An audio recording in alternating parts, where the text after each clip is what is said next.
الحمد لله رب العالمين الصلاة والسلام على أشرف الأنبياء والمرسلين محمد وآله وصحبه أجمعين أما بعد فقد قال الله تعالى في كلامه العزيز أعوذ بالله من الشيطان الرجيم يا أيها الذين آمنوا لا تكونوا كالذين كفروا وقالوا لإخوانهم إذا ضربوا في الأرض أو كانوا غزا لو كانوا عندنا ما ماتوا وما قتلوا ليجعل الله ذلك حسرة في قلوبهم والله يحيي ويميت والله بما تعملون بصير صدق الله العظيم அன்பார்ந்த பெரியார்களே, சகோதரிகளே, தாய்மார்களே, கடந்த பாடங்களில் தொடர்ந்து உஹது யுத்தத்தை பத்தி பார்த்து கொண்டு வந்தோம். உஹது யுத்தம் ரசூலுல்லாஹி ஸல்லல்லாஹு அலைஹி வஸல்லம் அவங்களோட வாழ்க்கையில எவ்வளவு முக்கியமான ஒரு யுத்தமாக இருந்துச்சு. அதுல ஏனைய போர்களை விட என்று சொல்வதையும் விட நபி அவங்களோட வாழ்க்கையிலேயே அதிகமாக சிரமப்பட்ட, கவலைப்பட்ட ஒரு போராகத்தான், நாளாகத்தான் அந்த உஹதுடைய நாள் இருந்தது. அன்பார்ந்தவர்களே, இப்ப அந்த உஹது யுத்தம் முடிந்ததுக்கு பின்னால ஸல்லல்லாஹு அலைஹி வஸல்லம் அவங்க அந்த மலை குன்றிலிருந்து இறங்கி களத்துக்கு வந்து ஸல்லல்லாஹு அலைஹி வஸல்லம் அவங்களோட இவ்வளவு காலம் வாழ்ந்து ஒன்றாக இருந்து இந்த போரில் ஷஹீதாக்கப்பட்ட அந்த நபித்தோழர்களுடைய அந்த உடல்களை ஸல்லல்லாஹு அலைஹி வஸல்லம் அவங்க பார்வையிடுறாங்க. மிக முக்கியமான சஹாபாக்கள் ஷஹீதாக்கப்பட்டிருந்தாங்க. மொத்தமாக எத்தனை பேர் ஷஹீதாக்கப்பட்டதுன்றதுல புகாரி, முஸ்லிம் போன்ற கிதாபுகளை நாங்கள் எடுத்து பார்த்தா 70 பேர்கள், சஹாபாக்கள்ல 70 பேர்கள் இந்த யுத்தத்துல ஷஹீதாக்கப்பட்டாங்க. ஆனா ஒரு சில ரிவாயத்துகளை 75 வந்திக்குது. ஆனா பெரும்பான்மையான ரிவாயத்துகளை நாங்க பார்க்கிற நேரத்துல 70 சஹாபாக்கள் இந்த யுத்தத்துல ஷஹீதாக்கப்படுறாங்க. காயமுற்ற சஹாபாக்கள் கிட்டத்தட்ட எல்லோரும் மாதிரி, அவ்வளவு பயங்கரமான அந்த யுத்தத்துடைய நிலவரம் இருந்ததனால நிறைய சஹாபாக்கள் கிட்டத்தட்ட எல்லோரும் மாதிரி காயத்துக்கு உட்படுத்தப்படுறாங்க. அதே நேரத்துல 70க்கு மேற்பட்ட சஹாபாக்கள் ஷஹீதாகிறாங்க. அதுல மிக முக்கியமான விஷயம் என்னன்னா, 6 சஹாபாக்கள் தான் மக்காவாசிகள், மத்த அனைத்து சஹாபாக்களும் மதீனாவாசி. நபி அவர்களுக்கு ஸல்லல்லாஹு அலைஹி வஸல்லம் அவங்களுக்கு அந்த பாதுகாப்பு கொடுப்போம்ன்ற வாக்குறுதி எவ்வளவு காப்பாத்தினாங்க.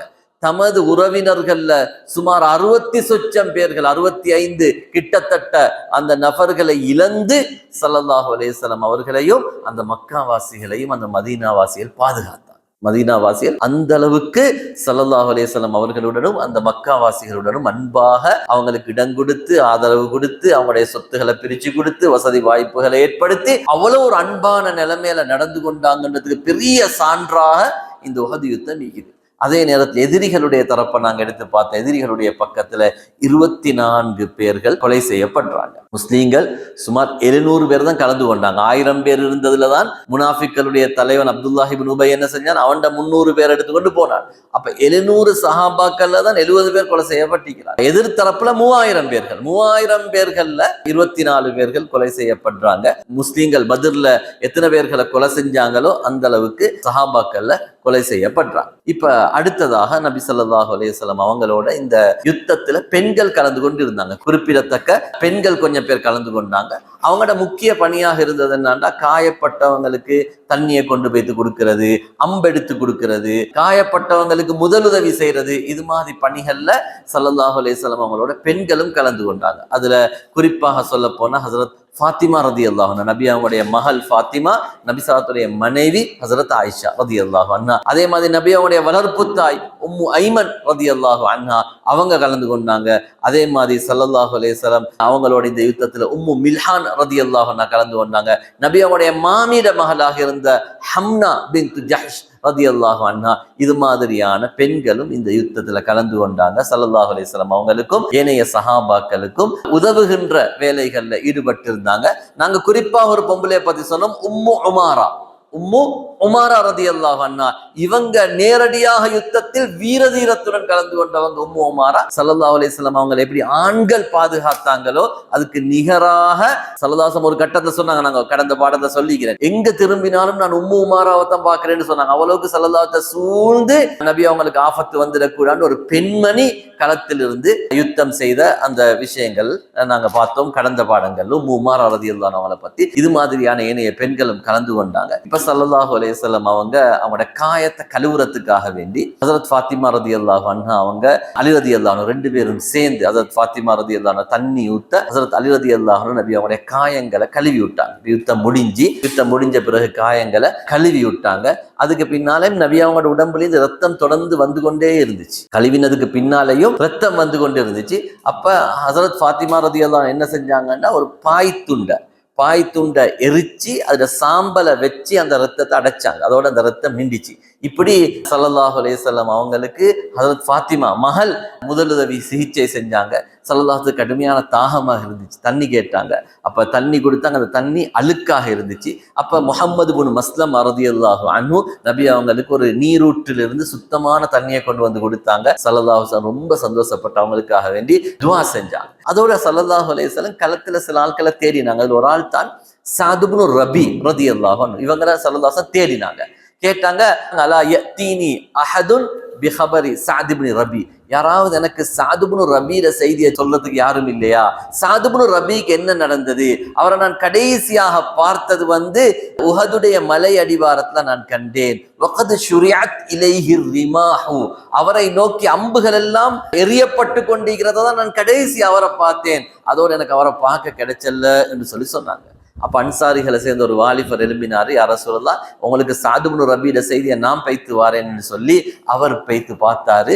ஸஅத் இப்னு ரபி ரலியல்லாஹு அன்ஹு ஒரு மரத்தடியில விழுந்து கிடக்கிறாங்க, குற்றுயிராக இருக்கிறாங்க. கடைசி நேரம், அவங்களுடைய சக்கராத்துடைய நேரத்தில் இருக்கிறாங்க. அப்ப ஸஅத் இப்னு ரபி, நான் ஏற்கனவே சொன்னேன், மௌத்துடைய நேரத்துல முக்கியமான ஒரு மெசேஜ் உம்மத்துக்கு சொல்லிட்டு போனாருன்னு சொல்லி ஆரம்பத்தில் சொன்னேன். அந்த செய்தியை சொல்லல, அந்த ஸஅத் இப்னு ரபி தான் இவங்க. அப்ப ஸஅத் இப்னு ரபி ரலியல்லாஹு அன்ஹு அந்த மரத்தடியில விழுந்து கிடக்கிறாங்க.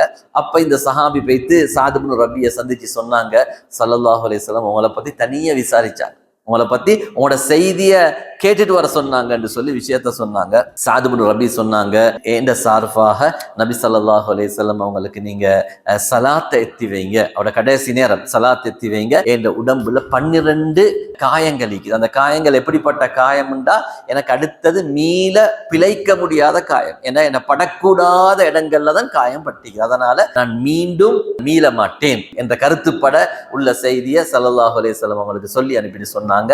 இதே மாதிரி என்ற சமூகம் இருக்கிறாங்களே மதீனா வாசிகள், இவங்களுக்கும் ஒரு செய்தியை சொல்லுங்க என்று சொல்லிட்டு ஒரு முக்கியமான செய்தியை சொன்னாங்க. என்னண்டா, உங்கள ஒரு ஆளாலும் உலகத்துல உயிரோடு இருக்கும் பொழுது அல்லாஹ்வுடைய தூதருக்கு மௌத்து வரும் என்று இருந்தா, அவங்க ஷஹீதாக்கப்படுவாங்க என்று இருந்தா, அவங்க எதிரிகளால் கொலை செய்யப்படுவாங்க என்று இருந்தா, உங்களுக்கு ஒரு நாளும் அல்லாஹ்ட்ட மன்னிப்பு கிடைச்சாது. அதனால உங்களோட ஒரு ஆள் சரி உலகத்தில் உயிரோடு இருக்கும் நிலை இருந்தால் அல்லாஹ்வுடைய தூதரை நீங்க கட்டாயம் காப்பாற்றணும். அதனால நீங்க உங்களோட உயிரை பணயம் வைத்தாவது சரி ரசூலுல்லாஹி ஸல்லல்லாஹு அலைஹி வஸல்லம் அவங்களை இழந்துடாதீங்க என்ற செய்தியை கடைசியாக ஸஅத் இப்னு ரபி ரலியல்லாஹு அன்ஹு அவங்க சொல்லிட்டு கடைசியாக அவங்க அப்படியே ஷஹீதாகிறாங்க. மதீனால இருந்து ஒரு பணக்கார சஹாபி அவங்க ஸஅத் இப்னு ரபி ரலியல்லாஹு அன்ஹு மதீனால இருந்த பணக்கார சஹாபி. அதனாலதான் ஸல்லல்லாஹு அலைஹி வஸல்லம் மக்கால இருந்த பணக்கார சஹாபி அப்துர் ரஹ்மான் இப்னு அவுஃப் ரலியல்லாஹு அன்ஹு அவங்களையும் இவங்களையும் தான் ஜோடு போட்டாங்க. நபி ஸல்லல்லாஹு அலைஹி வஸல்லம் மக்கால இருந்து மதீனாவுக்கு வந்தோடனே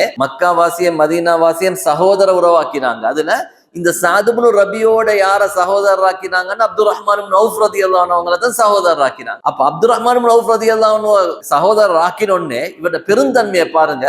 ஸஅத் இப்னு ரபி என்ன செஞ்சாருண்டா, உடனடியா சொன்னார், என் சொத்தில் அரவாசி உங்களுக்கு தாரு, என் 2 மனைவிக்கு விருப்பமான மனைவி நீங்க எடுத்துக்கோங்க. அப்துர் ரஹ்மான் அவுஃப் ரலியல்லாஹு அன்ஹு சொன்னாங்க, அதோட தேவையில்லை, எனக்கு சந்தையை காட்டித்தாங்க, டவுனை காட்டித்தாங்க, கடத்தெருவை காட்டித்தாங்க, நான் வியாபாரம் செஞ்சுக்கிறேன்னு அவங்க வியாபாரம் செஞ்சு பெரிய அளவுக்கு மாறினாங்க. அப்ப அந்த அளவுக்கு பெருந்தன்மையோட நடந்து கொண்ட ஒரு முக்கியமான சஹாபி தான் ஸஅத் இப்னு ரபி ரலியல்லாஹு அன்ஹு. அவங்க மௌத்தாகிற நேரத்துல வசியத் செஞ்சாங்க, என் குழந்தைகளை அபூபக்கர் ரலியல்லாஹு அன்ஹு கவனிச்சு கொள்ளணும்னு சொன்னாங்க. அபூபக்கர் ரலி தான் என்ற விஷயங்களை கவனிக்கணும்னு சொல்லி அவங்களுக்கு வசியத் செஞ்சுட்டு மௌத்தாகினாங்க. ஒரு நாள் பின்னால காலத்துல அபூபக்கர் ரலியல்லாஹு அன்ஹு ஹலீஃபாவான பிறகு ஒரு நாள் ஸஅத் இப்னு ரபியுடைய பொம்பளை புள்ளைய தூக்கி வச்சு கொண்டு இருந்தாங்க. அபூபக்கர் ரலியல்லாஹு அன்ஹு தூக்கி வச்சுட்டு இருக்கிற நேரத்துல இன்னொரு சஹாபி பைத்து கேட்டாங்க, இது உங்களோட புள்ளையான்னு கேட்டாங்க. யார்கிட்ட கேட்கிறாங்க? அபூபக்கர் ரலியல்லாஹு அன்ஹு கேட்கிறாங்க, உங்களோட புள்ளையா நீங்க தூக்கி வச்சு கொண்டிருக்கிறீங்கன்னு சொல்லி கேட்கிறாங்க. சுப்ஹானல்லாஹ், எங்களுக்கு தெரியும் உலகத்துல நபிமார்களுக்கு பிறகு அதி சிறந்த மனிதர் அபூபக்கர் ரலியல்லாஹு அன்ஹு. ஆனா அவங்க சொன்ன வார்த்தையை பாருங்க, சொன்னாங்க, பல் ஹிய இப்னத்து ரஜுலின் ஹுவ கைரும் மின்னி, என்னை விட சிறந்த ஒரு மனிதருடைய மகள் தான் இதுன்னு சொல்லி சொன்னாங்க. என்னை விட சிறந்த மனிதருடைய மகள் தான் கேட்டாங்க. உங்களை விட சிறந்த மனிதர் யாரும் இல்லையே, யாருன்னு கேட்டாங்க. சொன்னாங்க சஅத் இப்னு ரபியுடைய புள்ளன்னு சொல்லி சொன்னாங்க. அவ்வளவுக்கு ஒரு சிறந்த சஹாபியாக இருந்து இந்த யுத்தத்துல ஷஹீதாக்கப்பட்டவங்க தான் இந்த சஅத் இப்னு ரபி ரலியல்லாஹு அன்ஹு. அதே மாதிரி ஸல்லல்லாஹு அலைஹி வஸல்லம் மிக ஒரு மும்முரமாக தேடிக்கொண்டிருந்தாங்க அவங்களோட மிக நெருக்கமான உறவினராக இருந்த ஹஸரத் ஹம்ஸா ரலியல்லாஹு அன்ஹு உடலை தேடிக்கொண்டிருந்தாங்க. ஹம்ஸா ரலியல்லாஹு அன்ஹு உஹதுல ஷஹீதாக்கப்பட்டாங்க. எங்களுக்கு தெரியும், நாங்க ஆரம்பத்திலே மக்காவுடைய காலத்துல இருந்து படிச்சுட்டு வந்திருக்கிறோம். எங்களுக்கு ஆரம்பத்திலிருந்தே சீரா தெரிஞ்சதுனால எங்களுக்கு தெரியும் ஹம்ஸா ரலியல்லாஹு அன்ஹு அவங்க தீனுக்கு எவ்வளவு உதவி செஞ்சாங்க. மக்காவுடைய முஷ்ரிக்கள் நபி ஸல்லல்லாஹு அலைஹி எதிர்க்கிறதுக்கு பயந்ததுக்கு ஒரு பிரதான காரணம் ஹம்ஸா ரலியல்லாஹு அன்ஹு நபி ஸல்லல்லாஹு அலைஹி இருந்ததுதான். ஏன்னா மிகப்பெரிய வீரர். நபி ஸல்லல்லாஹு அலைஹி கை வச்சா ஹம்ஸா ரலி விட மாட்டாங்க. எங்களுக்கு தெரியும் அபூ ஜஹ்ல கூட காபாவுக்கு பக்கத்துல போயிட்டு தைரியமாக தாக்கிட்டு வந்தாங்க ஹம்ஸா ரலியல்லாஹு அன்ஹு. அவ்வளவு தைரியமான ஆள். அந்த ஹம்ஸா ரலியல்லாஹு அன்ஹு அவங்க ஷஹீதாக்கப்பட்டிருக்கிறாங்க. ஸல்லல்லாஹு அலைஹி வஸல்லம் அவங்களோட உடலை தேடினாங்க. அந்த உஹதுடைய மலை அடிவாரத்துல பத்னுல் வாதின்னு சொல்லக்கூடிய இடத்துல தான் ஹம்ஸா ரலியல்லாஹு அன்ஹு உடல் இருந்துச்சு. அப்படியே வயிறு பிளக்கப்பட்டு அவங்களுடைய அந்த உடலுக்குள்ளுக்குள்ள பாகங்கள் எல்லாம் வெளியெடுக்கப்பட்டு அவங்களோட காது மூக்கு போன்றவைகள் எல்லாம் அறுக்கப்பட்டு ஒரு மோசமான முறையில் உடம்பு சிதைக்கப்பட்ட நிலையில் ஹம்ஸா ரலியல்லாஹு அன்ஹு அவங்கள ஸல்லல்லாஹு அலைஹி வஸல்லம் கண்டாங்க. நபி அவங்களுக்கு சரியான கவலைப்பட்டாங்க. ஏன்னா அல்லாஹ்வுடைய தூதருக்கு மிக விருப்பமான நபி அவங்களுடைய குடும்பத்தை சேர்ந்த ஒரு ஆள் தான் ஹம்ஸா ரலி. நபி அவங்களோட குடும்பத்துல தைரியமாக நபி அவங்களுக்கு உதவி செஞ்சவங்க தான். அபூ தாலிப் உதவி செஞ்சாரு பயந்து, அப்பாஸ் ரலி உதவி செஞ்சாங்க பயந்து, அபூ லஹப் எதிர்த்தது. ஆனா ஹம்ஸா ரலி பக்கத்தில் இருந்து தைரியமாக உதவி செஞ்ச ஒரு ஆள் தான் ஹம்ஸா ரலி. ஆனா இன்றைக்கு அவனோட உடம்பு இப்படி இருந்துச்சு. ஸல்லல்லாஹு கவலை பொறுக்காம சொன்னாங்க, மக்கள் பொறுத்து கொள்ள மாட்டாங்கன்னு இருந்தேன்டா இந்த ஹம்ஸாவோட உடம்பை நான் அப்படியே விட்டுட்டு போய்த்திருவேன். கியாமத்துடைய நாளையில ஹம்ஸா பல இடங்களிலிருந்து வருவார் அப்படின்னு என்ன சொன்னாங்க. நாளைக்கு பிணந்தின்னி கழுகுகளும் ஏனைய மிருகங்களும் இவங்க உடம்பை சாப்பிட்டுட்டு போகணும். அந்த இடங்களில் இருந்து ஹம்ஸா ரலி பல இடங்களில் இருந்து வரணும். அல்லாஹ் அவங்களுக்கு அந்த நேரத்தில் அவ்வளவு பெரிய பாக்கியத்தை கொடுப்பான் என்ற கருத்துப்பட ஸல்லல்லாஹு அலைஹி வஸல்லம் சொன்னாங்க. ஹம்ஸா பல இடங்களில் இருந்து வாரத்துக்கு நான் அப்படி விடுறதுக்கு விரும்புகிறேன், ஆனா மக்கள் பொறுத்து கொள்ள மாட்டாங்க என்ற கருத்தை ஸல்லல்லாஹு அலைஹி வஸல்லம் சொல்லிட்டு ரொம்ப கவலையில சொன்னாங்க, அல்லாஹ் எனக்கு இந்த முஷ்ரிக்களை ஒரு நாளைக்கு வெற்றி கொள்ற நிலைமையை தந்தா இந்த ஹம்ஸாவுக்கு பகரமாக நான் 30 முஷ்ரிக்களுடைய உடலை சிதைப்பேன் என்று சொல்லி சொன்னாங்க. அவ்வளவு கவலை, அவ்வளவு ஆத்திரம். இன்னொரு ரிவாயத்துல வருகிறது எந்த அளவுக்கு என்றால் ஸல்லல்லாஹு அலைஹி வஸல்லம் சொன்னாங்க 70 பேர்களை, ஒரு ரிவாயத்துல வருது 30 பேர், தபரானியுடைய ரிவாயத்துல வருகிறது 70 பேர்களுடைய உடலை நான் சிதைப்பேன் என்று சொல்லி சொன்னாங்க. என்னன்னு சொன்னா ரிவாயத்துல சொல்றாங்க, அன்பார்ந்தவர்களே, ஃபரஅ மந்தரன் லம் யர மந்தரன் கத்து அவ்ஜஅ லிகல்பிஹி மின்ஹு. ஸல்லல்லாஹு உள்ளத்துக்கு இவ்வளவு வலி தந்த வேற எந்த காட்சியும் நபி அவங்க வாழ்க்கையில காணல. ஏன்னா ஹம்ஸாவுடைய உடம்பை கண்டு ஸல்லல்லாஹு கவலைப்பட்ட மாதிரி, அழுத மாதிரி, சஞ்சலப்பட்ட மாதிரி வேற எந்த விஷயத்துக்கும் ஸல்லல்லாஹு அவ்வளவு கவலைப்படல. ஹம்ஸாவுடைய உடம்பை பார்த்து கொண்டு ஸல்லல்லாஹு சொன்னாங்க, ரஹ்மத்துல்லாஹி அலைக், அல்லாஹ்வுடைய அருள் உங்களுக்கு உண்டாகட்டும். ஃபகத் குன்த வஸூலன் லிர்ரஹீம், நீங்க உறவுகளை சேர்ந்து நடந்தீங்க. ஃபஊலன் லில் கைராத், எவ்வளவு நல்ல காரியங்களை நீங்க செஞ்சு வந்தீங்க. சொன்னாங்க வலௌலா ஹுஸ்னு மன் பஅதக அலைக், சொன்னாங்க உங்களுக்கு பின்னால மக்கள் கவலைப்படுவாங்க இருந்தா நீங்க பல இடங்களில் இருந்து வருவதற்கு உங்களோட உடம்பை நான் இந்த இடத்திலேயே விட்டு போய் விடுவேன் என்று சொல்லி சொன்னாங்க. அன்பார்ந்தவர்களே, இப்ப ஸல்லல்லாஹு அந்த ஆத்திரமிக்கு தானே. ஒரு கட்டத்தை சொன்னாங்க 30 பேர், இன்னொரு கட்டத்தை சொன்னாங்க 70 பேரை நான் தாக்குவேன் சொன்னாங்க ஸல்லல்லாஹு அலைஹி வஸல்லம். இப்ப அல்லாஹ் குர்ஆனுடைய வசனத்தை இறக்கினான், வ இன் ஆகபதும் ஃபஆகிபு பிமிஸ்லி மா ஊகிபதும் பிஹி, நீங்க யாரையாவது தண்டிக்கிறதாக இருந்தா எவ்வளவு பாதிக்கப்பட்டீங்களோ அவ்வளவு தண்டிக்கும், அதை விட கூட தண்டிக்கல. உங்களுக்கு எவ்வளவு ஆபத்து வந்தீங்க அவ்வளவு தண்டிக்கணும். ஹம்ஸாவுடைய ஒரு உடலுக்கு பாரமாக 70 பேரையோ 30 பேரையோ தண்டிக்கிறது நியாயம் அல்ல. அதனால உங்களுடைய இந்த சத்தியம் பிழையானது, இதை நீங்க தவிர்த்துக்கோங்க. அது மட்டுமல்ல, வல இன் சபர்தும், நீங்க பொறுமை மேற்கொண்டீங்கடா, நீங்க தண்டிக்கிறதாக இருந்தா எவ்வளவு பாதிக்கப்பட்டீங்களோ அவ்வளவு தண்டிக்கணும். அதையும் தண்டிக்காமல் பொறுமை மேற்கொள்பவர்களாக இருந்தால் நீங்கள் சிறந்த பொறுமையாளர்களாக இருப்பீர்கள் என்று சொல்லி அல்லாஹு தஆலா சொன்னார். நபி ஸல்லல்லாஹு அலைஹி வஸல்லம் தன்னுடைய அந்த உறுதியை விட்டு கொடுத்து தன்னுடைய சத்தியத்துக்காக வேண்டி அந்த கஃபாரா, அந்த தெண்ட பரிகாரத்தை கொடுத்து ஸல்லல்லாஹு அலைஹி வஸல்லம் அதோட அந்த தண்டிக்கிறன்ற விஷயத்தை ஸல்லல்லாஹு அலைஹி வஸல்லம் விட்டுட்டார். அன்பார்ந்தவர்களே, நபி ஸல்லல்லாஹு அலைஹி வஸல்லம் அந்த முஸ்தத்ரக் ஹாக்கிம்ல வரக்கூடிய ரிவாயத், ஹம்ஸா ரலியல்லாஹு அன்ஹு உடலை பார்த்து கொண்டு சொன்னாங்க, இவர் அல்லாஹ்விடத்துல எழுதப்பட்டிருக்கிறார். எப்படி தெரியுமா? ஹம்ஸத்து அஸதுல்லாஹி வ அஸது ரசூலிஹி, அல்லாஹ்வுடையதும் அல்லாஹ்வுடைய தூதருடைய சிங்கம் என்று எழுதப்பட்டிருக்கிறார் இவர் அல்லாஹ்விடத்துல வானத்துல. அவ்வளவுக்கு ஒரு சிறப்பு வாய்ந்தவர் மட்டுமல்ல, சய்யிது ஷுஹதா இன்தல்லாஹி யௌமல் கியாமத்தி ஹம்ஸா, கியாமத்துடைய நாளையில் எல்லா ஷஹீதுகளுக்கும் தலைவராக இவர் வருவார். எல்லா ஷஹீதுகள் எவ்வளவு பேர் உலகத்திலே ஷஹீதாக்கப்பட்டிருக்கிறாங்களோ அவ்வளவு ஷஹீதுகளுக்கும் லீடர், தலைவர் யாரு? ஹம்ஸா ரதியல்லாஹு. ஏண்டா உலகத்துல எல்லாரும் கொலை செய்யப்பட்ட, ரூஹு போன ஆல் மௌத்து. ஆனா ஹம்ஸா ரதியல்லாஹு கொலை செய்யப்பட்ட விதமும் வித்தியாசம். அவங்களுக்கு இவ்வளவு அந்த அவங்களோட உடலுக்கு சித்திரவதை செய்யப்பட்டுச்சு. அன்பார்ந்தவர்களே, அல்லாஹ் உலகத்துல மனிதன் எவ்வளவு கஷ்டப்படுறானோ கூலியும் அந்த அளவுக்கு தான், கஷ்டத்துடைய அளவுக்கு தான் கூலி. ஹம்ஸா ரலியல்லாஹு அல்லாஹ் இவ்வளவு கஷ்டப்படுத்திய காரணமும் என்னது? அல்லாஹ் இவ்வளவு கஷ்டப்படுத்தினான், அதுக்குரிய பிரதிகூலி அல்லாஹ் என்ன கொடுத்தான்? உலகத்துல சுஹதாக்களுக்கு தலைவர் என்ற ஒரு சிறப்பையும் அல்லாஹு தாலா ஹஜ்ரத் ஹம்ஸா ரலியல்லாஹு அன்ஹு அவர்களுக்கு கொடுத்தார். ஹம்ஸா ரலியல்லாஹுடைய உடலை கேள்விப்பட்டு, மையத் செய்தி கேள்விப்பட்டு அவங்களோட சகோதரி வந்தாங்க, ஹஜ்ரத் சஃபியா ரலியல்லாஹு அன்ஹா வந்தாங்க. அவங்களுடைய அந்த மரண செய்தியை கேள்விப்பட்டு வந்த நேரத்துல சல்லல்லாஹு தூரைந்து பார்த்தாங்க. அவங்களோட மாமி ஹம்ஸா ரதி நபி அவங்களோட சாட்சா தானே, சஃபியா ரதி நபி அவங்களோட மாமி. சஃபியா ரதி தூரத்திலேருந்து வாரத்தை கண்டோடனே நபி அவங்க சொன்னாங்க, ஜுபைர் ரலியல்லாஹு அவங்கள்ட்ட, ஜுபைர் ரதியான சஃபியா ரதியோட மகன், சொன்னாங்க உங்களோட உம்மா அங்கேருந்து வாரா, உங்களோட உம்மா தூரத்திலேருந்து வாரா, அவ ஹம்ஸாவை கண்டா தாங்க மாட்டா, சகோதரர் தானே. சொன்னாங்க நீங்க அவங்களை இடைவெளியில திருப்பி அனுப்பிடுங்க, ஹம்ஸாவுடைய உடலை பார்க்கிற நிலைமையை உண்டாக்கிடாதீங்கன்னு சொன்னாங்க.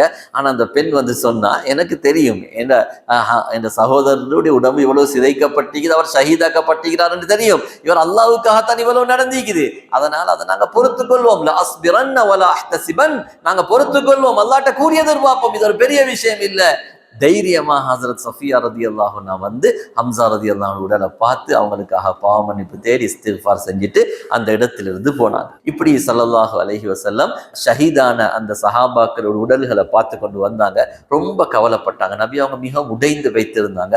சொன்னாங்க, எல்லா ஷஹீதுகளையும் வச்சு அன ஷஹீதுன் அலா ஹாஉலா, கியாமத்ல நான் இவர்களுக்கு சாட்சியாக இருப்பேன் என்று சொல்லிட்டு சொன்னாங்க. மாமின் ஜரீஹின் யுஜ்ரஹு ஃபில்லாஹ், யார் அல்லாஹ்வுடைய பாதையில ஒரு சொட்டு காயம் ஏற்படுத்தப்பட்டிருந்தாலும் வல்லாஹு யபஅஸுஹு யௌமல் கியாமத்தி யத்மா ஜுர்ஹு, கியாமத்துடைய நாளையில அல்லாஹ் அவரை எழுப்பாட்டுவான். எப்படி தெரியுமா? அதே ரத்தத்தோடு எழுப்பாட்டுவான், வலிக்காது, ரத்தமீக்கும். சொன்னாங்க, அல்லௌனு லௌனு தமின், அவனுடைய அந்த ரத்தத்துடைய நிறந்தா நீக்கும், ஆனா அவருடைய வாசம் ரீஹு மிஸ்க், கஸ்தூரியுடைய வாசத்தோட வருவாங்க. சுஹதாக்களுக்குரிய அந்தஸ்து என்னாண்ட அன்பார்ந்தவர்களே, அவங்க எப்படி மௌத்தானாங்களோ அப்படி வருவாங்க, கை இல்லாம கால் இல்லாம வெட்டப்பட்ட நிலையில துண்டான நிலைமையில அப்படியே வருவாங்க. அது வலியைக்காத அவங்களுக்கு அல்லாஹ் அவங்களை கண்ணியப்படுத்துறதுக்காக வேண்டி அதே நிலைமையில அல்லாஹு தஆலா எழுப்புவான்னு சொல்லி சொன்னாங்க. அதனாலதான் சுஹதாக்களை குளிப்பாற்றல அவங்கள அதே நிலைமையில தான் அடக்கம் செய்யற, அவங்கள தொழுவிக்கிறோம் இல்லை. ஏண்டா எந்த காரணம் எழுதுறாங்க உலமாக்கள்? சுஹதாக்களை தொழுவிக்கிறல்ல. ஏன் காரணம்டா, அவங்க அஹ்யாவுன் இன்த ரப்பிஹிம், அல்லாஹ் உசுரோட தான் நிற்கிறாங்க. அல்லாஹ் குர்ஆன்ல சொல்றான், அஹ்யாவுன் இன்த ரப்பிஹிம் யுர்ஸகுன், அவங்க அல்லாஹ்ட்ட ஹயாத்தோட இருக்கிறாங்க, ரிஸ்கும் அவங்களுக்கு கிடைச்சு கொண்டுதான் நிக்குது, அவங்களுக்கு சாப்பாடும் கிடைச்சு கொண்டிருக்குது, அவங்க மௌத் இல்ல. நீங்க அல்லாஹ்வோட பாதையில மௌத்தானவங்களை பார்த்து மௌத்துன்னு சொல்லாதீங்கன்னு அல்லாஹு தஆலா குர்ஆன்ல சொல்றாங்க. அதனால ஸல்லல்லாஹு அலைஹி வஸல்லம் அவங்க அந்த உஹதுல ஷஹீதான அந்த 70 சஹாபாக்களையும் ஸல்லல்லாஹு அலைஹி அதே இடத்துல அடக்கினாங்க. அதுல கொஞ்சம் பேர் என்ன செஞ்சாங்கன்னா, இந்த செய்தி வாரத்துக்கு முன்னால கொஞ்சம் மதீனா கொண்டு வைத்திருந்தாங்க.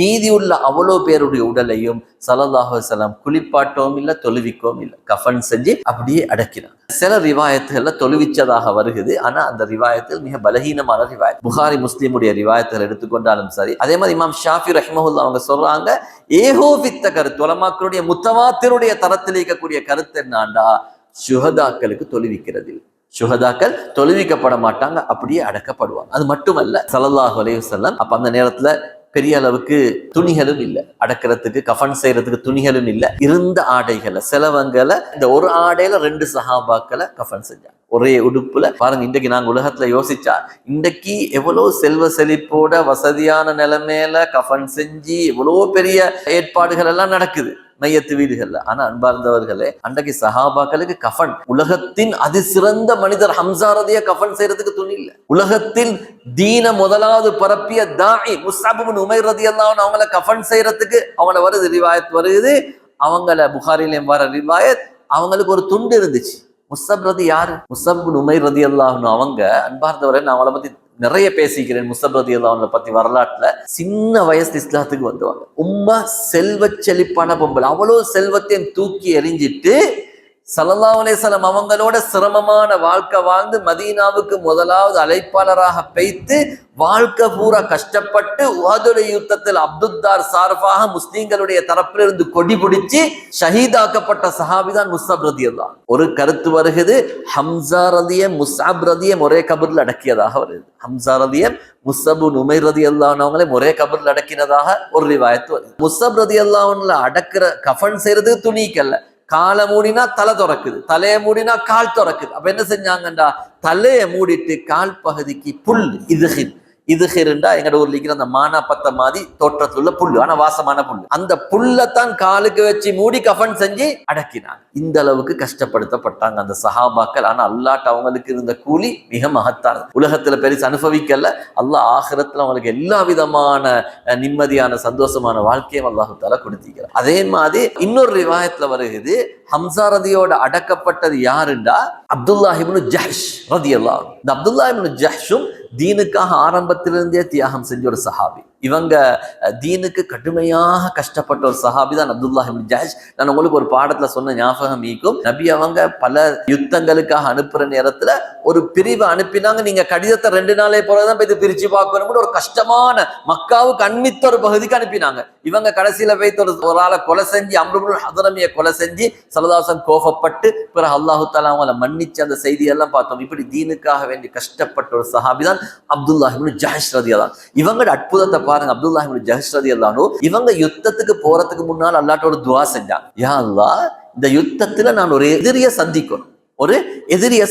எப்படியான எதிரிண்டா, அவன் என்ன கொலை செஞ்சு என்ற வயிற்ற 2ஆக பிளந்து என்னுடைய மூக்கு காதலத்தையும் அறுத்து துண்டாக்கி போடணும். என்ன நீ என்னட்ட நாளை கியாமத்துல கேட்கணும், அப்துல்லா உனக்கு ஏன் இந்த நிலைமைன்னு கேட்கணும். நான் சொல்லணும், யா அல்லாஹ் உனக்காகத்தான் நான் இதெல்லாம் இழந்துட்டு வந்திருக்கிறேன் என்று சொல்லணும் என்று சொல்லி ஹஜ்ரத் அப்துல்லாஹ் இப்னு ஜஹ்ஷ் ரலியல்லாஹு சொன்னாங்க. அன்பார்ந்தவர்களே, முஸ்தத்ரக் ஹாக்கிம், மாரிஃபத்து ஸஹாபா போன்ற கிதாபுகளின் சம்பவத்தை எழுதுறாங்க.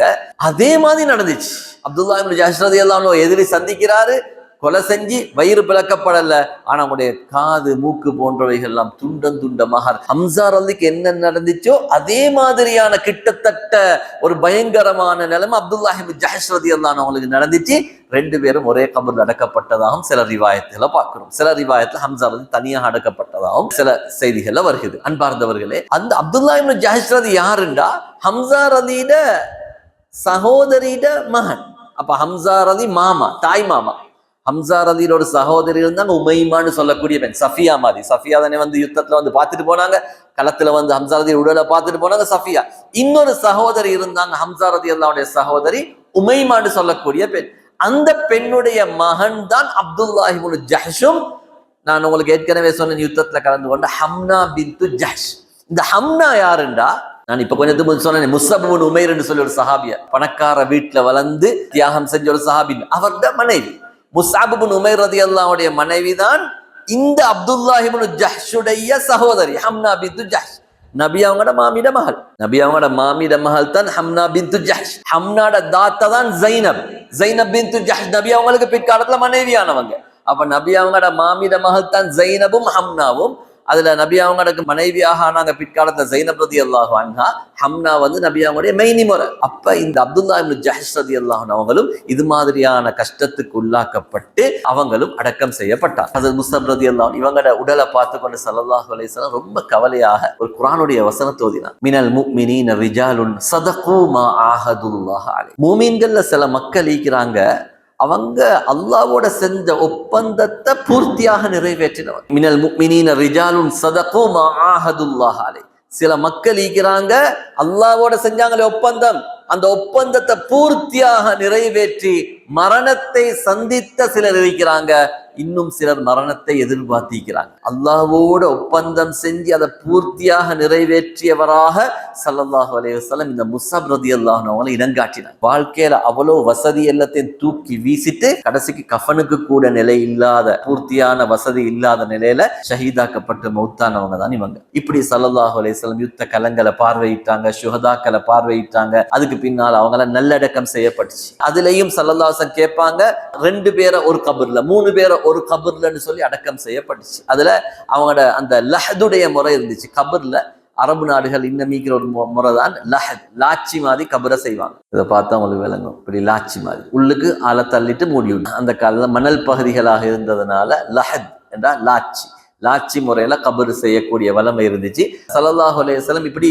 அந்த லாச்சி மாதிரி கபர் செஞ்சு ஆட்களை உள்ளுக்கு தள்ளி ஒரே கபர்ல பலர்கள் அடக்கப்பட்டாங்க. அப்ப இதுல முதலாவது அனுப்புற ஆள் யாருண்டா அக்ஸருஹும் குர்ஆன்.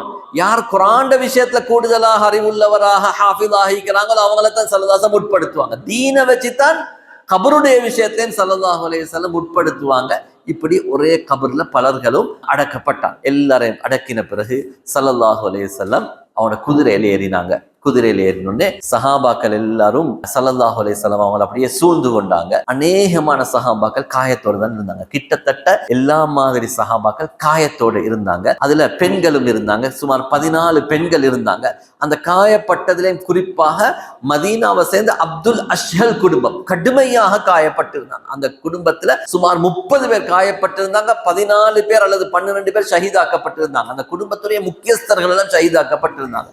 அப்துல் அஷ்ஹல் கோத்திரம், அதே மாதிரி பனு சலிமா கோத்திரம், இது மாதிரி கோத்திரத்தை சேர்ந்தவங்களும் கூடுதலாக காயப்பட்டிருந்தாங்க. அதுக்கு பின்னால ஸல்லல்லாஹு அலைஹி வஸல்லம் முதலாவது சஹாபாக்கள், அதுக்கு பின்னால பெண்களை வரிசையாக நிறுத்திட்டு நபி ஸல்லல்லாஹு அலைஹி வஸல்லம் அந்த உஹதுடைய மலை அடியில வச்சு ஒரு துஆ செஞ்சாங்க. அன்பார்ந்தவர்களே, இது எங்களுக்கு பெரிய ஒரு பாடம் என்னன்னா, அவ்வளவு பெரிய யுத்த களத்துல, அவ்வளவு பெரிய பாதிக்கப்பட்ட நிலைமையில, அவ்வளவு சஹாபாக்கள் காயத்தோட ஈக்கிற நிலைமையிலே ஸல்லல்லாஹு அலைஹி வஸல்லம் கடைசியாக ஒரு துஆ செஞ்சாங்க. அது மிக அர்த்தமான துஆ, அழகான ஒரு துஆவை நபி ஸல்லல்லாஹு அலைஹி வஸல்லம் செஞ்சாங்க. அந்த துஆவுடைய அர்த்தம் தானே மிக ஜாமியான, எல்லாத்தையும் உள்ளடக்கக்கூடிய அர்த்தம். வாழ்க்கைக்கு தேவையான முழு விஷயங்களையும் சுருக்கமான துஆல ஸல்லல்லாஹு அலைஹி வஸல்லம் கேட்டாங்க. அதுல பாருங்க, இவ்வளவு காயப்பட்ட நிலைமையில நபி அவங்க முதலாவது அல்லாஹ் புகழ்ந்தாங்க. அதுல எந்த ஒரு இடத்துலயும் அந்த துஆல அல்லாஹ்வை நொந்து கொள்ளல.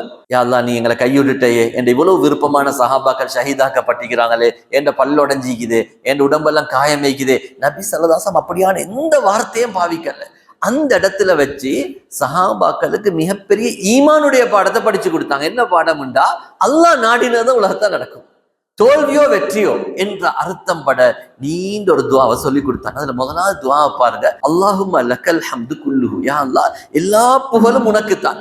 லா காபித லிமா பசத்த, நீ யாருக்கு வாழ்வாதாரத்தை விரிச்சு கொடுத்திருக்கிறாயோ அதை யாராலையும் சுருக்கலாம். ஒருத்தருக்கு நீ வசதி வாய்ப்பை விரிச்சு கொடுத்திருந்தா அதை யாருக்கும் சுருக்கி கொடுக்கலாம். அதே மாதிரி வலா பாசித லிமா கபல்த, நீ ஒருத்தர் வாழ்க்கையை கஷ்டத்துக்குள்ளாக்கி இருந்தா உலகத்துல யார் சேர்ந்தும் அவருக்கு விடிவை உண்டாக்கலாம். உண்ட கையில தான் நீக்குது.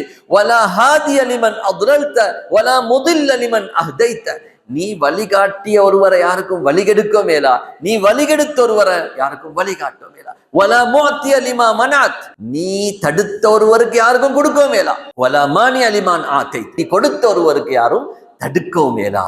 நீ யாரை தூரமாக்கி வச்சிக்கிறாயோ அவரை யாருக்கும் கிட்டப்படுத்தலாம், நீ யாரை கிட்டவாக்கி வச்சிக்கிறாயோ அவரை யாருக்கும் தூரமாக்கலா என்று அல்லாஹ்வை முதலாவது புகழ்ந்தாங்க. இது துஆவுடைய ஆதாம். எப்பயும் நாங்க துஆ செய்யற நேரத்துல முதல் கட்டம் அல்லாஹ்வை புகழணும், அல்லாஹ்வுடைய சிறப்பம்சம் வல்லமை குதிரத்துகளை சொல்லி முதலாவது அல்லாஹ்வை புகழணும். இதுதான் துஆவுடைய ஒழுக்கம். இதை ஸல்லல்லாஹு அலைஹி வஸல்லம் அந்த உஹதுடைய களத்துல சஹாபாக்களுக்கு படிச்சு கொடுத்தாங்க. அதுக்கு போற தேவைகளை கேட்டாங்க. எவ்வளவு அழகா கேட்டாங்க பாருங்க. அல்லாஹும்ம பிசுத் அலைனா மின் பரகாத்திக வ ரஹ்மத்திக வ ஃபضலிக வ ரிஸ்கிக், யா அல்லாஹ் உன்ட பரக்கத்தை, உன்ட ரஹ்மத்தை, உன்ட ரிஸ்க, உன்ட கொடைய எல்லாத்தையும் எங்களுக்கு விரிவாக தந்துடு.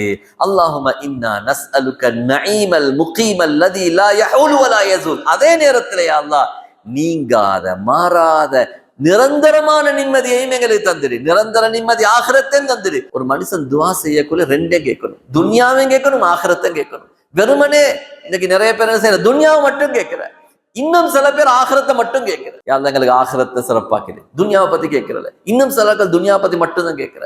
எப்பயுமே துன்யாவை கேட்கிறோம், ஆகிரத்தை கேட்கிறோம். அதுக்கு அழகான ஒரு துஆவையும் சொல்லித்தாங்க, ரப்பனா ஆத்தினா ஃபித் துன்யா ஹஸனா வ ஃபில் ஆகிரத்தி ஹஸனா. உலகத்திலே நல்லதை தந்திரியா அல்லாஹ், ஆகிரத்திலே நல்லதை தந்திரின்னு சொல்லக்கூடிய அழகான துஆவை நபி ஸல்லல்லாஹு அலைஹி வஸல்லம் கற்றுத்தந்தாங்க. அதுக்கு பின்னால சொன்னாங்க, அல்லாஹும்ம இன்னா நஸ்அலுக நஈம யௌமல் ஐலா. யா அல்லாஹ், வறுமையான அந்த நாளில், கியாமத்துடைய நாள், வறுமை ஒரு மனுஷட்ட எதுவுமே ஈக்காது, வறுமையான நாள் கியாமத்துடைய நாள், அவருக்கு யாருக்கும் கொடுக்கவும் இல்லை எடுக்கவும் இல்லை, அப்படியான நாள். அந்த நாளில் நிம்மதியான வாழ்க்கையை நான் உன்னிட்ட கேட்கிறேன். அல்லாஹும்ம இன்னா நஸ்அலுகல் அம்ன யௌமல் ஹௌஃப். பயங்கரமான நாளில் நிம்மதியை கேட்கிறேன். அந்த பயங்கர எல்லாரும் பயந்து கொண்டிருக்கிற நாள்ல யா அல்லாஹ் நான் நிம்மதியாக ஈக்கணும்ன்ற அந்த துஆவை ஸல்லல்லாஹு அலைஹி வஸல்லம் அப்படி நீண்ட துஆ, அதுல அப்படி கேட்டுட்டு கடைசியாக இதை சேர்ந்தாங்க, அல்லாஹும்ம இன்னி ஆயிதும் பிக மின் ஷர்ரி மா ஆதைதனா. சுப்ஹானல்லாஹ், எவ்வளவு அர்த்தமான துஆ. யா அல்லாஹ், நீ எனக்கு எவ்வளவு நியமத்துகளை தந்திக்கிறாயோ அதுல இருக்கிற கெடுதியை விட்டும் பாதுகாப்பு தேற்று. எங்களுக்கு அல்லாஹ் தந்திப்பான் சில நியாமத்தில், குழந்தைய தந்திப்பான், வீடு வாசலை தந்திப்பான், கடையை தந்திப்பான், சொத்து செல்வங்களை தந்திப்பான். அதுல எவ்வளவு கெடுதி அளிக்கும், எங்கட நரகத்துக்கு காரணமிக்கும். அதை விட்டு அல்லாஹ் நான் பாதுகாப்பு தேடுகிறேன். அதே நேரத்துல வமின் ஷர்ரி மா மனாத்தனா, நீ எங்களுக்கு எதை தரலையோ அதால எனக்கு என்னென்ன கெடுதிகள் உண்டாமோ, உதாரணமா எனக்கு செல்வத்தை தரல, அதால எனக்கு எந்த நலவும் செய்ய இயலாமிக்குதுன்னு அது ஒரு கெடுதி. அந்த கெடுதியை விட்டும் நான் உன்னிடம் பாதுகாப்பு தேடுறேன் என்றுட்டு மிக அழகான ஒரு துஆவை செஞ்சாங்க. எல்லாரும் பாடமாய் கொள்ளுவோம் கட்டாயமாக. அல்லாஹும்ம ஹப்பிப் இலைனல் ஈமான். யா அல்லாஹ், ஈமான எங்கட உள்ளத்துல விருப்பமாக்கி, ஈமான விருப்பமாக்கிடு. வஸய்யின்ஹு ஃபீ குலூபினா, எங்கட உள்ளத்துல ஈமானுக்குரிய விஷயங்கள் அழகா காட்டிடு, அலங்கரிச்சு காட்டிடு.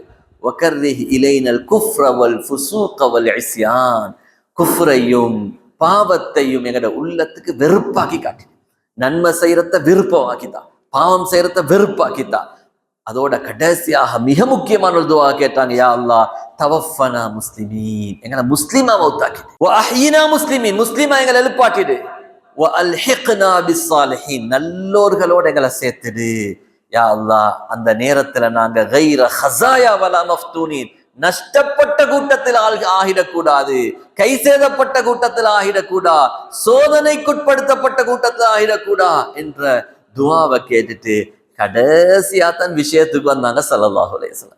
இந்த யுத்த களத்தில் இருந்து இவ்வளவு ரத்தின சுருக்கமான துஆவை கேட்டுட்டு கடைசியாக கேட்டாங்க, யா அல்லாஹ், உன் தூதர்களை பொய்ப்பித்த இந்த ஆட்களை நீ எதிர்த்து விடு, உன்னுடைய பாதையை விட்டு தடுக்கக்கூடிய இந்த மக்களை நீ எதிர்த்து விடு, அவர்கள் மீது உன் சோதனையை இறக்கி விடு, வேதம் கொடுக்கப்பட்டும் உன்னை ஈமான் கொள்ளாத இந்த மக்களை நீ எதிர்த்து விடு என்று சொல்லி கடைசியாக அந்த மக்களுக்காக ஸல்லல்லாஹு அலைஹி வஸல்லம் துஆவை செஞ்சிட்டு நபி அவங்க அப்படியே மதீனாவுக்கு போறாங்க. சஹாபாக்களுடைய உடலும் காயம், உள்ளமும் காயம், அவங்களோட உறவுகளை எல்லாம் அதே இடத்துல அடக்கிட்டு சேர்ந்து வந்த அந்த 70 சஹாபாக்கள் என்ற லேசான எண்ணிக்கை அல்ல, 70 சஹாபாக்களை அதே இடத்துல உஹதுடைய களத்தில், அந்த மலை அடிவாரத்துல உஹதுடைய அந்த கபரை பார்த்தா விளங்கும். இன்னும் ஈக்குது உஹதுடைய மலையோட பக்கத்துல அந்த கபர் ஈக்குது. இது இந்த உஹதோட பக்கத்திலே கூடிய பள்ளி, இது சொல்ல மஸ்ஜிது ஷுஹதா, ஷுஹதாக்களின் பள்ளிவாசல். இந்த உஹது மலையோட பக்கத்துல அந்த ஷுஹதாக்களுடைய நினைவாக கட்டப்பட்டுள்ள பள்ளிவாசல். இதுல இருந்து அந்த கபர், இந்த பாக்ஸ் ஷேப்ல இருக்குது, இதெல்லாம் இப்படியே மறைச்சப்பட்டு மதில் போடப்பட்டு அந்த 70 பேரும் அடக்கப்பட்ட கபர். இதை உஹது மலை. இது இந்த இடத்துல தான் இந்த கபர் இங்கதான் நீக்கி. அப்ப ஸல்லல்லாஹு அலைஹி வஸல்லம் அவங்க அப்படியே மதீனாவுக்கு ஊருக்கு திரும்புறாங்க. அப்ப திரும்புற வழியில சஹாபாக்கள், பெண்கள் குறிப்பாக நபி அவங்களை சந்திக்க வந்திருக்கிறாங்க. என்னத்துக்குண்டா என்ன நடந்திக்குது, யுத்தத்துடைய முடிவு என்னான்னு தெரிஞ்சுக்கிறதுக்காக வேண்டி, எங்களோட உறவினர்கள் ஹயாத்தோடு இருக்கிறாங்களா மௌத்தாகிட்டாங்களா போன்ற செய்தியை தெரிஞ்சுக்கிறதுக்காக வேண்டி வாராங்க. அதுல முக்கியமாக நான் சொன்னேனே முன்னால ஹம்னா பின்த் ஜஹஷ் அவங்களும் வாராங்க. வந்தோடனே ஸல்லல்லாஹு சொன்னாங்க, ஹம்னா பொறுத்துக்கோ, உன்ட மாமா, தாய் மாமா ஹம்சா ரதி மௌத்தாகிட்டாங்கன்னு சொன்னாங்க. ஹம்சா ரலியல்லாஹு அன்ஹுடைய அந்த மரணத்தை கேட்டு ஹம்னா ரொம்ப கவலைப்பட்டாங்க. ஆனா அவங்க இஸ்திக்ஃபார் செஞ்சு இன்னா லில்லாஹி வ இன்னா இலைஹி ராஜிஊன்னு சொன்னாங்க. அதுக்கு பின்னால சொன்னாங்க, உங்களோட சகோதரர் அப்துல்லாஹ் இப்னு ஜஹ்ஷும் கொலை செய்யப்பட்டார், ஷஹீதாக்கப்பட்டார். அதுக்கும் சொன்னாங்க இன்னா லில்லாஹி வ இன்னா இலைஹி ராஜிஊன்னு சொன்னாங்க. கடைசியாக சொன்னாங்க, உங்களோட கணவர் முஸ்அப் இப்னு உமைர் இந்த யுத்தத்துல ஷஹீதாக்கப்பட்டன்னு சொன்னோன்னே ரொம்ப கவலைப்பட்டு அவங்க அப்படியே ஒப்பாரி வச்சு கத்த ஆரம்பிச்சாங்க. ஸல்லல்லாஹு அலைஹி வஸல்லம் ஒன்றுமே சொல்லல. சொன்னாங்க இன்ன ஜௌஜல் மர்அத்தி மின்ஹா லபி மக்கான் சொன்னாங்க, ஒரு மனைவிக்கு கணவன் என்றா ஒரு முக்கிய ஸ்தானத்தை தான் நிற்கிறது. அதனால அவளால தாங்கேலா. சகோதரருடைய மௌத்த கேட்டு இன்னாலில்லா சொன்ன, மாமாட மௌத்த கேட்டு இன்னாலில்லா சொன்ன, ஆனா கணவருடைய மௌத்த கேட்டு அந்த பெண்ணால தாங்கிக் கொள்ளையெல்லாம் பேத்துட்டு சொல்லி சொன்னாங்க. ஆனா பின்னால் அல்லாஹ் இந்த பெண்ணுக்கு சுவர்க்கத்துக்கு நன்மாராயம் சொல்லப்பட்ட ஹஸரத் தல்ஹா உஹது யுத்தத்தில் தன்னுடைய கையை இழந்து கேடயமாக்கி நபி ஸல்லல்லாஹு அலைஹி வஸல்லம் அவர்களை காப்பாற்றிய தல்ஹா ரலியல்லாஹு அன்ஹு கணவராக மாறினாங்க. அவங்களுக்கு பின்னால முஹம்மதுன்னு சொல்லி ஒரு குழந்தையும் கிடைச்சிச்சு. பின்னால் அல்லாஹ் ஒரு நல்ல வாழ்க்கையை அந்த பெண்ணுக்கு அல்லாஹு தஆலா ஏற்படுத்தி கொடுத்தான். இதே மாதிரி நபி அவங்க வராங்க, வரக்குள்ளே பனு தீனார் என்று சொல்லக்கூடிய மதீனாவுடைய ஒரு குடும்பம், இந்த குடும்பத்தை சேர்ந்த ஒரு பெண் வந்து கேட்கிறாங்க. அந்த பெண்கிட்ட சொல்லப்படுகிறது, உங்களோட வாப்பா மௌத்தாகிட்டார். அப்ப அந்த பெண் இஸ்திக்ஃபார் செஞ்சு துஆ செஞ்சாங்க. திருப்பி சொன்னா உங்களோட சகோதரர் மௌத்தாகிட்டாங்க. அதுக்கும் அந்த பெண் அப்படி செஞ்சா. மூணாவது உங்களோட கணவர் மௌத்தாகிட்டாங்க. அதுக்கும் அந்த பெண் இஸ்திக்ஃபார் செஞ்சு துஆ செஞ்சுட்டு கேட்டாங்க, மா ஃபஅல ரசூலுல்லாஹி ஸல்லல்லாஹு அலைஹி வஸல்லம். கேட்ட அந்த பெண் கேள்வி என்ன, அல்லாஹ்வுடைய தூதருக்கு என்ன ஆகிட்டு, நபி அவங்களுக்கு என்ன ஆகிட்டு சொன்னாங்க. நபி அவங்க ஆரோக்கியமாகிக்கிறாங்க. சொன்னாங்க, அவனை காட்டுங்க, எனக்கு காட்டாம நான் திருப்திப்பட மாட்டேன். கடைசியாக நபி ஸல்லல்லாஹு கண்டோன்னே அவ சொன்னா, இதுக்கு பின்னால் எனக்கு எந்த பிரச்சனை வந்தாலும் அது லேசானதுதான். ஸல்லல்லாஹு அலைஹி வஸல்லம் அவங்களை என்ன கண்ணால கண்ட பிறகு நான் எந்த பிரச்சனையாக இருந்தாலும் அது எனக்கு இலகுவானதுதான் என்று சொல்லி அந்த பெண் சொன்னாங்க. அதுக்கு பின்னால ஸல்லல்லாஹு அலைஹி வஸல்லம் அவங்களை சந்திக்கிறதுக்காக வேண்டி இன்னொரு மூத்த பெண், அதாவது மதீனாவுடைய முக்கிய தலைவராக இருந்த ஸஅத் இப்னு முஆத் ரலியல்லாஹுடைய உம்மா வந்திருந்தாங்க. ஆனா அந்த ஸஅத் ரலியல்லாஹுடைய சகோதரர் அம்ர் இப்னு முஆத் மௌத்தாக இருந்தாங்க. அந்த பெண்ணுடைய இன்னொரு மகன் மௌத். ஸஅத் இப்னு முஆத் ரலியல்லாஹுடைய உம்மா வந்திருந்தாங்க. அப்ப ஸல்லல்லாஹு அலைஹி வஸல்லம் சொன்னாங்க, மிச்சம் ஆறுதல் சொன்னாங்க அந்த பெண்ணுக்கு. அந்த அம்ருடைய மௌத்துக்காக வேண்டிய ஆறுதல் சொன்னாங்க, பெண்ணே நீ நன்மாராயம் பெற்றுக்கொள். இந்த யுத்தத்தில் ஷஹீதாக்கப்பட்டவர்கள் எல்லோரும் சுவர்க்கத்தில் ஒன்றாக இருக்கிறார்கள். அவர்கள் உங்களுக்காக சிபாரிசு செய்கிறார்கள். அவர்களுடைய சிபாரிசு அல்லாஹ்விடத்தில் ஏற்றுக்கொள்ளப்படுகிறது. அந்த பெண் சொன்னா, அல்லாஹ்வுடைய தூதரை கண்ட பிறகு எங்களுக்கு வேற எதுவும் பிரச்சனை அல்ல, நாங்க யாருக்காகவும் அழமாட்டோம். அல்லாஹ்வுடைய தூதர் எங்களுக்கு ஈக்கிறாரு. ரதீனா பி ரசூலில்லாஹி ஸல்லல்லாஹு அலைஹி வஸல்லம். அல்லாஹ்வுடைய தூதர் எங்களுக்கு ஈக்கிறது போதும். பாருங்க, சொந்த மகனை இழந்திருக்கிறார் அந்த பெண். அப்ப எவ்வளவுக்கு நபி அவங்களை நேசிச்சிப்பா. சொந்த மகன், சொந்த கணவர், சொந்த தந்தை, இவ்வளவு இழப்புகளுக்கு பிறகும் அந்த மக்கள் நபி ஸல்லல்லாஹு அலைஹி வஸல்லம் ஹயாத்தோடு இருக்கிறாங்கன்றதை கொண்டு சந்தோஷப்பட்டாங்க. அன்பார்ந்தவர்களே, ஆனா நபி அவங்க ரொம்ப இரக்கமானவங்களோட மனசு பொறுக்கல்ல. குறிப்பாக மக்ரிபுடைய நேரத்துல மதீனாவுக்கு வந்தாங்க. மக்ரிபையும் மதீனால தொழுவிச்சாங்க.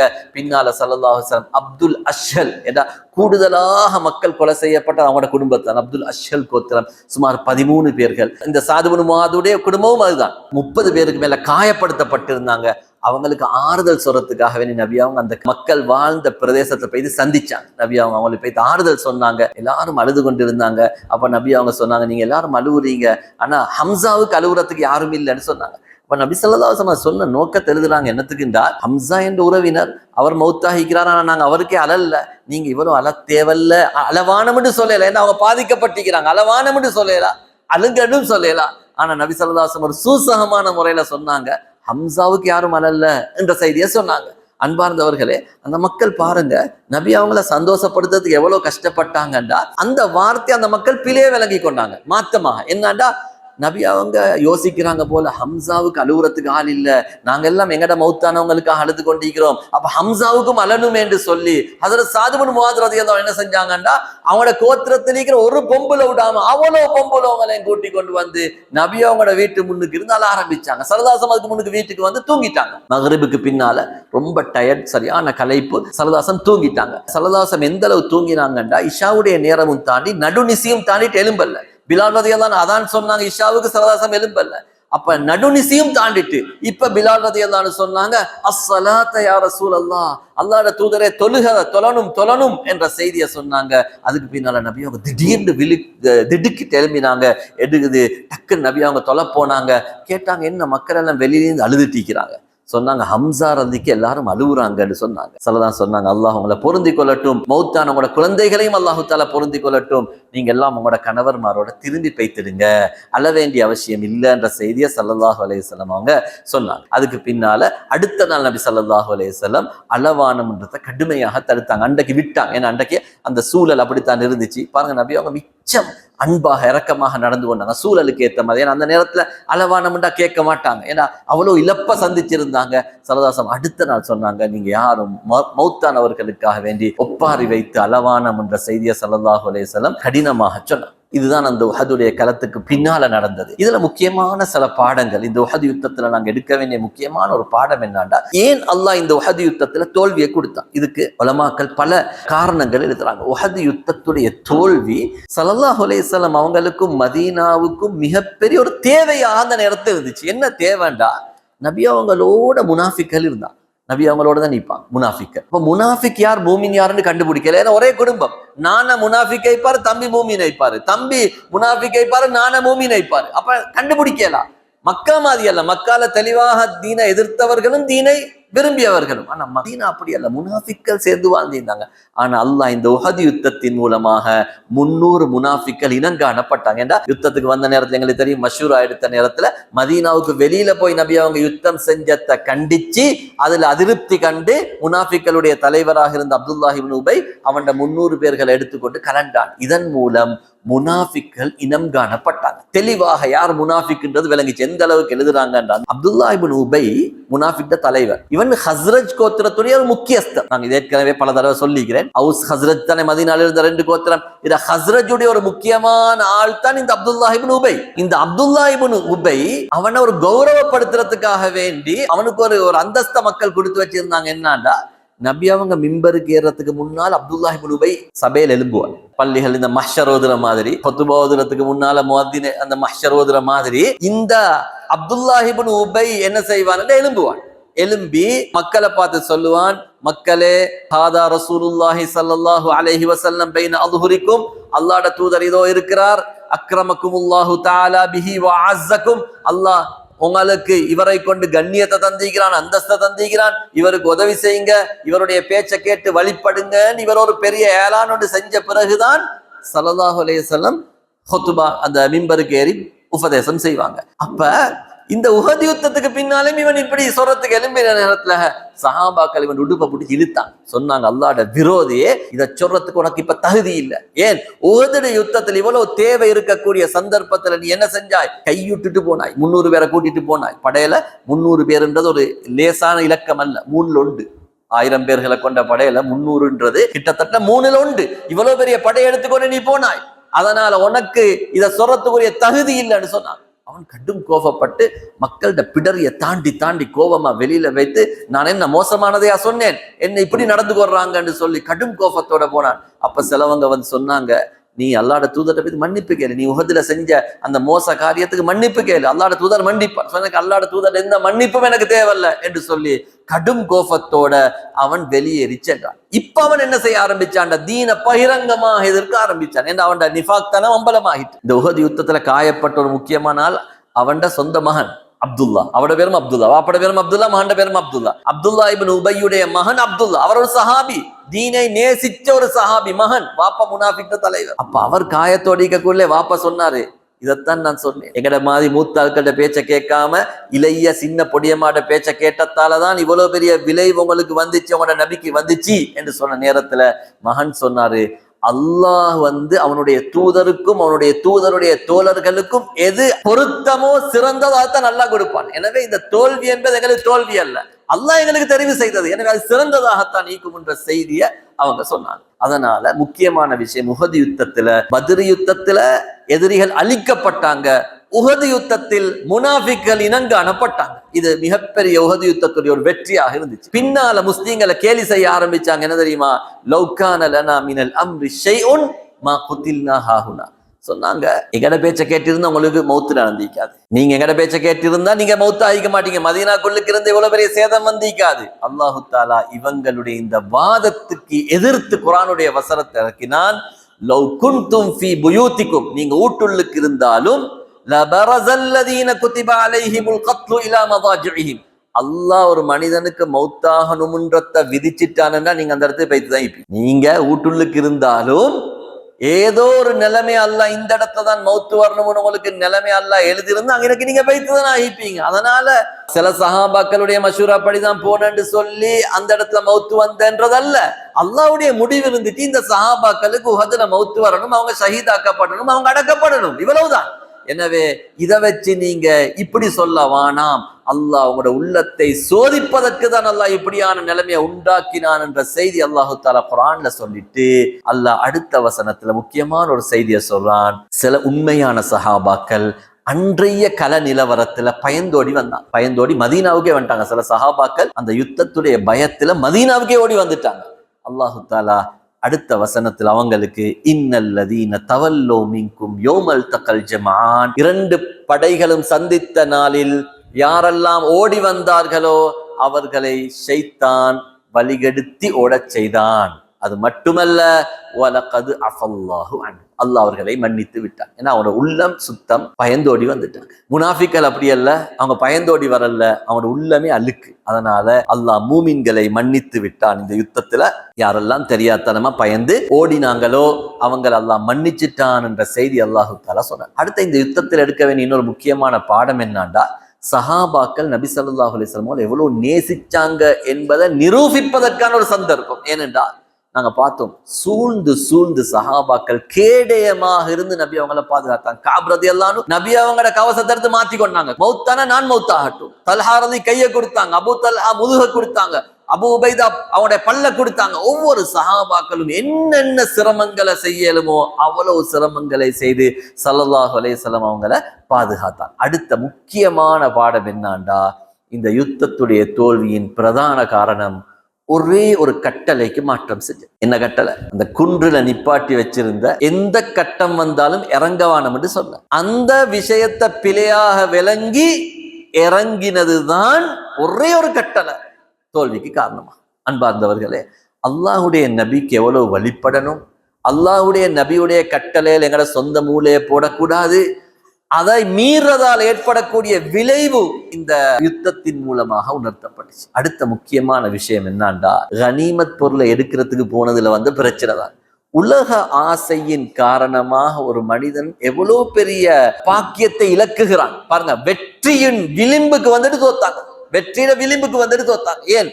அந்த கனிமத் பொருளை அடையணும் என்ற ஒரே ஒரு ஆசை அல்லாஹ் இதுல உணர்த்துகிறான். இந்த உலகத்துடைய பொருட்களை நீங்கள் ஆசை கொள்கிறீர்கள். அல்லாஹ் ஒரு வசனத்தை தெளிவாகவே சொல்ற, நீங்க உலக பொருட்களை விரும்புகிறீர்கள், எனவே அல்லாஹ் உங்களுக்கு ஆகிரத்தில் சிறந்ததை வைத்திருக்கிறான், நீங்க அதை விரும்புங்க என்ற ஒரு மிக முக்கியமான பாடத்தை அல்லாஹு தாலா இந்த யுத்தத்தின் மூலமாக அல்லாஹு தாலா படிச்சு கொடுக்கிறார். கடைசியாக ஒரு மிக முக்கியமான படிப்பின் என்னன்னா, அல்லாஹு தாலா குர்ஆனுடைய வசனத்துல சூரா ஆல இம்ரான்ல யா அய்யுஹல்லதீன ஆமனு லா தகூனு கல்லதீன கஃபரு வகாலு லிஇக்வானிஹிம் இதா ضربوا في الارض او كانوا غزا لو كانوا عندنا ما ماتوا وما قتلوا. அல்லாஹ் சொல்றான், ஈமான் கொண்டவர்களே, இந்த காஃபிர்கள் பேசுற மாதிரி நீங்க பேசவானம். என்னது? நீங்க ஒரு பயணம் போனாவோ யுத்தத்துக்கு போனாவோ அவங்க என்ன தெரியுமா சொல்றாங்க? மௌத்து வந்தா எங்களோட இனிதான் மௌத்து வந்திக்காது, எங்களோட இனிதான் மௌத்து வந்திக்க, எங்களோட பேச்ச கேட்டிதான் மௌத்து வந்திக்கா. நீங்க அப்படி பேசவான. அல்லாஹ் எழுதினது கட்டாயம் வரும் என்றதை அல்லாஹு தாலா குர்ஆன்ல சொல்லிட்டு அல்லாஹ் சொல்றான், அப்படித்தான் மௌத்து வந்தாலும் அது அல்லாஹ்ட்ட உங்களுக்கு சிறப்பு தான் நீக்குது, அது உங்களுக்கு கேவலம் அல்ல. வலையின் குத்தில்தும் ஃபீ சபீலில்லாஹி அவ் முத்தும் லமக்ஃபிரத்தும் மினல்லாஹி வ ரஹ்மத்துன் கைரும் மிம்மா யஜ்மூன். நீங்க அல்லாஹ்வுடைய பாதையில கொல்லப்பட்ட அல்லது மௌத்தானா அல்லாஹ் உங்களுக்கு தரப்போற சுவர்க்கமும் இன்பமான வாழ்க்கையும் இதை விட சிறந்தது. அதனால மௌத்தானவர்களை பற்றி நீங்க யுத்தத்தில் நடந்த தோல்வியை பற்றி பழைய பாடங்களை யோசிச்சு கொண்டு அதாலதான் அது வந்துச்சு, இதாலதான் இது வந்துச்சுன்னு நீங்க பேசவானாம் என்ற ஒரு முக்கியமான பாடத்தை அல்லாஹு தஆலா சொல்லி கொடுக்கிறார். அன்பார்ந்தவர்களே, எங்களுக்கு தெரியும் இந்த யுத்தத்துடைய பிரதான தோல்விக்கு காரணம் அந்த குன்றிலிருந்து இறங்கிறது. அல்லாஹ் இதுல என்ன இந்த வசனத்துல சூசகமாக சுட்டி காட்டுறான், நீங்க அதை திருப்பி பேசவான். இன்னைக்கு நாங்க உலகத்துல என்ன செய்யற, பொதுவா இந்த ஒத்தரால் ஒரு தவறு நடந்து அதே தான் சொல்லிட்டு இப்போ நாங்க பயணம் ஒன்றுக்கு ரெடியானோம், ஒரு ஆள் கொஞ்சம் லேட் ஆனாலும் பஸ் மிஸ் ஆயிட்டு இப்ப என்ன சொல்லுவோம், நீங்க செஞ்சதாலதான் இவ்வளவு பெரிய பிரச்சனை. ஒத்தரால் ஒரு தவறு நடந்துட்டு என்ன சொல்லுவோம், இவர் செஞ்சதாலதான் இவ்வளவு பெரிய பிரச்சனை, இவருக்கு அப்படி செய்யாம இருந்து இப்படி நடந்திக்காது. இன்றைக்கு நாங்க உலகத்துல பொதுவா பேசக்கூடிய விஷயம் இதுதான். அல்லாஹ் சொல்றான், இதை பேசவான சஹாபாக்கள் மலையிலிருந்து இறங்கினது அல்லது அவங்க ஆரம்பத்திலே மஷூரா கேட்கிற நேரம் நபி ஸல்லல்லாஹு அலைஹி வஸல்லம் என்ன மஷூரா சொன்னாங்க? அப்துல்லா இப்னு உபைட மஷூரா தான் சொன்னாங்க, மதீனாவுக்குள்ளுக்கு போக முடியும். ஆனா சில சஹாபாக்கள் விடாப்பிடியாக மதீனாவுக்கு வெளியில போவோம்னாங்க. ஆனா அதாலதான் தோல்வி வந்துச்சு, அவங்க அப்படி சொன்னதாலதான் தோல்வி வந்துச்சு, அவங்க இப்படி செஞ்சதாலதான் தோல்வி வந்துச்சு. இதை நீங்க பேசவானாம் என்ற அல்லாஹு தஆலா சொல்றான். மௌத்துன்றது எங்கிருந்தாலும் வரும், மௌத்தானா அது உங்களுக்கு நஷ்டம் அல்ல, அது கேவலம் அல்ல, அது உங்களுக்கு சிறப்பு தான் என்ற அல்லாஹ் சொல்லிட்டு கடைசியா நான் சொல்றேன், முக்கியமான ஒரு பாடத்தால் அடுத்த வசனத்தை என்ன சொல்றான், ஃபபிமா ரஹ்மத்தின் மினல்லாஹி லின்த லஹும். நபியே, அல்லாஹ்வுடைய அருளை கொண்டுதான் நீங்க அவர்களோடு மிருதுவாக நடக்கிறீங்க. நீங்க ஒரு கடினமான ஆளாக இருந்திருந்தா மக்கள் உங்களை சுத்தி இந்திக்க மாட்டாங்க. ஏனென்றா இவ்வளவு நடந்தும் எங்கேயுமே ரிவாயத்துல நாங்க காணல ஸல்லல்லாஹு அலைஹி வஸல்லம் யாராலும் ஒரு சஹாபியை பார்த்து உங்களோட பிடிவாதத்தால தான் இப்படி வந்துச்சு, நீங்க மலையிலிருந்து இறங்கி வந்ததால இப்படி வந்துச்சு, இந்த சஹாபாக்கள் செஞ்ச பிழையால தான் ஒரு நாளும் சொல்லல. அந்த சஹாபாக்களோட இறக்கமாத்தான் நடந்தது. ஒரு நாளும் அவங்களோட குறைய சொல்லல. உங்களோட பிழை, அவரோட பிழை, இவரோட பிழை, அதாலதான் இப்படி ஒரு நாளும் சொல்லல. அல்லாஹ் சொல்றான், இது உங்கள்ட்ட இருக்கக்கூடிய விசேஷமான மன்னிக்கும் தன்மை, சிறப்பம்சம். அதனால உங்களோட அந்த சிறப்பம்சத்தை கொண்டுதான் உங்களை சுத்தி சஹாபாக்கள் இருக்கிறாங்க. நீங்க கடினமானவராக இருந்திருந்தால் லன் ஃபத்து மின் ஹவுலிக், உங்களை சுத்தி எப்பயோ இந்த சஹாபாக்கள் விரண்டு வைத்து இப்ப உங்ககிட்ட யாரும் நீக்க மாட்டாங்க. நபியே, ஒருக்க மஷூரா செஞ்சீங்க, அவங்க புடிவாதம் பிடிச்சாங்க, பிழையா வச்சுன்றதுக்காக அடுத்த முறை மஷூரா செய்யாம நீக்க வேணாம். ஷாவிர்ஹும், நீங்க மஷூரா செய்யுங்க, அந்த தவறுக்காக அல்லாட்ட மன்னிப்பு கேளுங்க. வஸ்தக்ஃபிர் லஹும், அவங்கள மன்னிங்க, அவங்களுக்கு அல்லாட்ட மன்னிப்பு கேளுங்கன்ற பாடத்தை அல்லாஹ் தஆலா சொல்லி, பிழைகள் மனிதனால் நடந்த அடுத்த கட்டத்துக்கு போகணுமே தவிர அந்த பிழைகளை பேசிக்கொண்டிருக்க கூடாதுன்னு சொல்லக்கூடிய அற்புதமான பல்வேறு பாடங்களை இந்த உஹதுடைய யுத்தம் எங்களுக்கு சொல்லி தருகிறது.